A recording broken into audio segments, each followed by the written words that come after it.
ഇന്ന് ഞാൻ സാമ്പാറും നെയ്റോസ്റ്റുമാണ് ഉണ്ടാക്കാൻ വിചാരിക്കുന്നത്.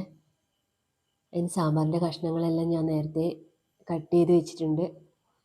വെണ്ടയ്ക്ക ലാസ്റ്റായിട്ട് നമ്മൾക്ക് ഇടേണ്ടതുകൊണ്ട് അത് മാറ്റി കട്ട് ചെയ്ത് വെച്ചിട്ടുണ്ട്. അപ്പോൾ വെന്ത് വന്ന പരിപ്പിലേക്ക് നമ്മൾ വേവുള്ള കഷ്ണങ്ങൾ ആദ്യം ചേർത്ത് കൊടുക്കുന്നുണ്ട്. ആവശ്യത്തിന് വെള്ളം ചേർത്ത് അപ്പോൾ 2 വിസിൽ വരെ നമ്മൾക്കത് വരുത്താം. വിസിലൊക്കെ വന്ന് ഇറക്കിയതിന് ശേഷം ഞാൻ അതിലേക്ക് വെണ്ടയ്ക്കയും കൂടി ചേർത്ത് കൊടുക്കുന്നുണ്ട്. പിന്നെ പുളിവെള്ളം, വളരെ കുറച്ച് പുളിവെള്ളം ചേർത്ത് കൊടുക്കുന്നുണ്ട്. പിന്നെ ആവശ്യത്തിന് മല്ലി ഇട്ടിട്ടുണ്ട്.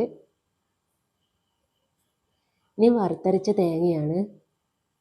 ഇതിൽ ഫുള്ളായിട്ട് ഞാൻ എടുക്കുന്നില്ല, പകുതി ഭാഗം നമ്മൾക്കിപ്പോൾ എടുക്കാം. 2-3 സ്പൂൺ മതിയാവും. പരിപ്പെല്ലാം ഇടുന്ന സമയത്ത് സാമ്പാർ നല്ല കൊഴുപ്പുണ്ടാവുമല്ലോ.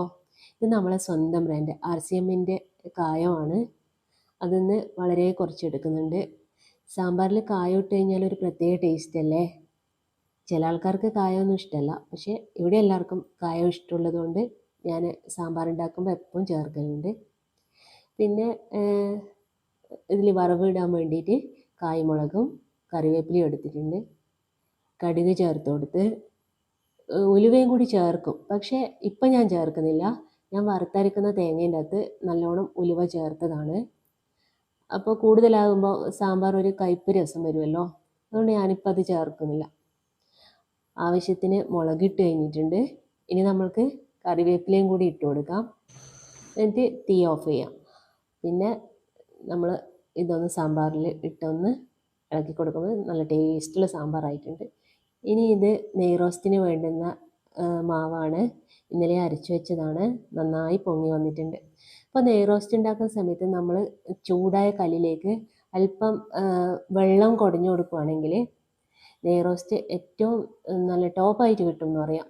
മുകളിൽ എന്നിട്ട് നമ്മൾക്ക് ഏതെണ്ണയാണോ നിങ്ങൾക്ക് ഇഷ്ടം അത് ചേർത്ത് കൊടുക്കാം.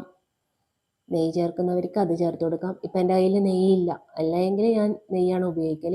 ഇപ്പം ഞാൻ തവിടെണ്ണയാണ് മുകളിൽ ഒഴിച്ചു കൊടുക്കുന്നത്. അപ്പോൾ നമ്മൾക്കിങ്ങനെ ഒഴിച്ചു കൊടുത്താൽ മതി.